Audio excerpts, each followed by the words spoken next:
Daf Yomi, Tractate Bava Batra, page 156a. Top of the page, with the words Ule Tamech.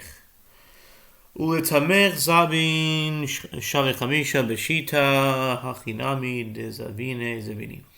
And according to your reasoning that the money he receives in exchange for the property is a reason one could consider his sale valid, if he sold property worth 5 dinars for 6 dinars, would his sale also be a valid sale?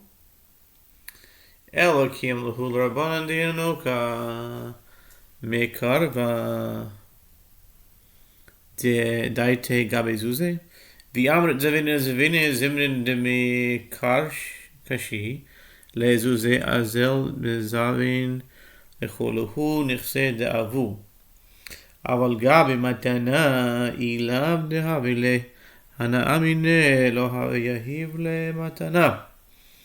Amru Rabbanan teve matanato matana dele bidu lehu mili. Rather, the sages maintain that a child's inclination is to be attracted to money.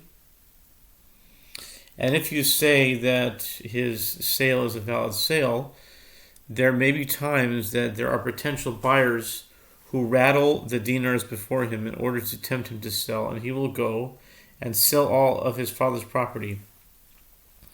That is why the sages ruled that all of his sales are not valid, but with regard to a gift, if he did not derive benefit from the recipient, he would not give him a gift. The sages therefore said, let the gift of an orphan be a valid gift, so that people will perform beneficial matters for the orphans, as the orphan can reciprocate by giving gifts. Amar Rav Nachman Amar Shmuel boit ken kedush neger shenachali salameunin ulemeunin limkor b'nechsi aviv ad sheyeh ben esrim. Rav Nachman says that Shmuel says children who have reached the age of majority, meaning a boy who is 13 years old and a girl who is 12 years old, are examined for signs indicating impurity, and if necessary, to determine their adulthood for the purpose of betrothal, for the purpose of divorce, for the purpose of chalitza, for the purpose of stating a girl's refusal to remain married. But in order to sell from the property that one inherited from his father, the seller must be older, and one cannot sell his property until the seller is 20 years old. The kevan de dakna the kiddushin the ger shanamali lo nitzacha ela libun the tznan ben tesha shanim v'yom echad shebal yivim toikana ve'eno estin get ad shigdal. The Gemara asks, but once I examine the boy for the purpose of betrothal, why do I need to examine him again for the purpose of divorce?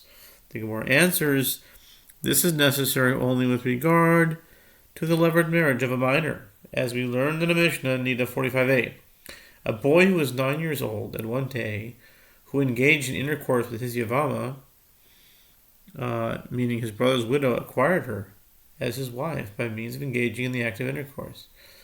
Although a minor cannot betroth a woman under ordinary circumstances, in the case of levirate marriage, the act of intercourse of a 9-year-old with his Yavama affects acquisition, but he cannot give her a bill of divorce until he reaches his majority. It is therefore necessary to examine him at the time of the divorce. La chalitza lapukimi Rabbi Yossi damar ish katuv b'parasha al isha ben gedola ben ketana kamashpalan de makshinan isha leish de lo Rabbi Yossi. The Gemara explains why it is necessary to mention examining a boy for the purpose of chalitza.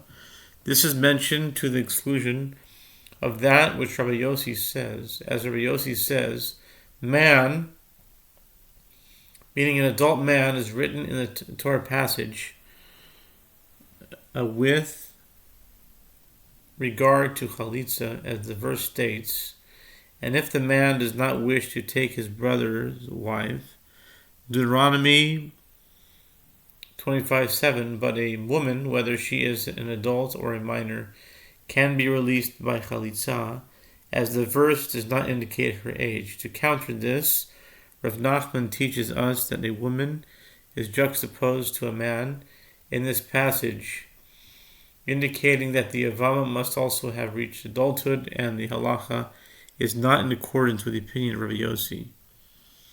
Ulemeunin leapoke min Rabbi Yehuda de Amar ad sheyirbe shachor kamash pelan de lo Rabbi Yehuda. The Gemara explains why it is necessary to mention examining a person for the purpose of stating her refusal. This is mentioned to the exclusion of that which Rabbi Yehuda says, as Rabbi Yehuda says, that a girl whose mother or brother married her off while she was a minor can nullify her marriage by refusing to remain married, and she can state this refusal until she reaches complete maturity, meaning when the area covered by black pubic hairs is greater than the skin of the genital area. Black pubic hairs? What if she's blonde? Oh, when the area covered by black pubes is greater than the skin of the genital area. Rabbi Nachman therefore teaches us that the halacha is not in accordance with the opinion of Yehuda, that once a girl has developed two pubes, she cannot state her refusal. Pubic hairs, yeah. I was being silly, I'm sorry. V'lim kor b'nechas aviv ad sheyeh ben 20 lafokim iman de'amar ben 18. Rav Nachman states, but in order to sell from the property that one inherits from his father, the seller must be older, and he cannot sell the property until he is 20 years old. This is mentioned to the exclusion of the opinion of the one who says that the seller can be 18 years old. Old.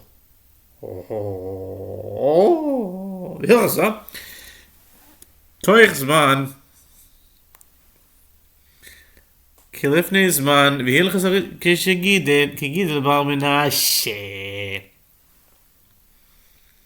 The Gemara concludes, and the halacha is that with regard to the age when a minor can sell property and inherit from his father, during his 20th year is considered as before the time when it is permitted, and he cannot sell until the end of his 20th year. And the halacha is in accordance with the ruling of that Rava sent to Gidel bar Menashe, that a child who has reached his majority and understands the nature of business negotiations can sell land. The Gemara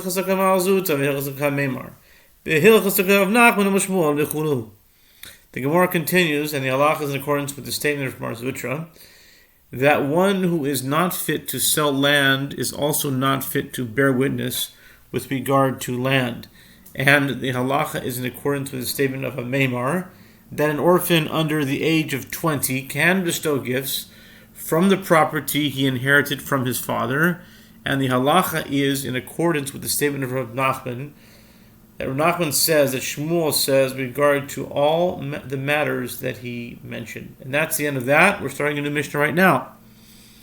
Hamechalig nechasav al pi Rabbi Elazar oimer echad bari ve'echad mesukan nechasim sheyesh lo nachrayus nikten v'chesef u'v'shtar u'v'chazaka v'shein lo nachrayus nikten ela b'meshicha.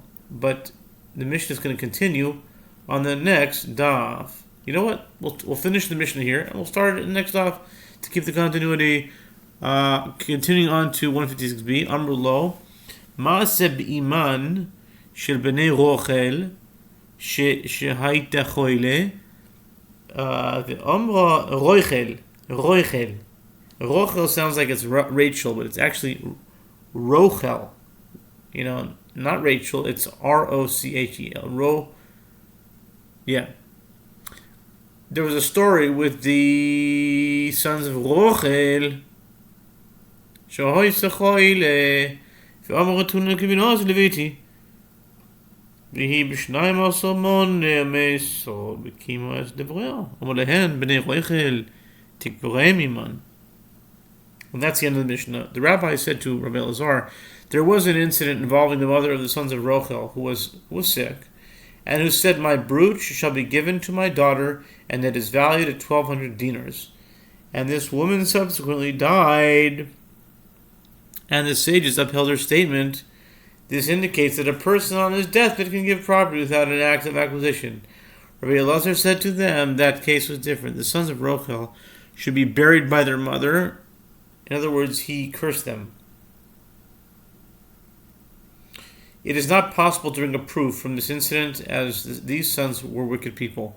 Consequently, when ruling in this matter, the sages did not act in accordance with the halacha, but allowed the mother of the sons of Rochel to give this valuable piece of jewelry to their sister without an act of acquisition having been performed.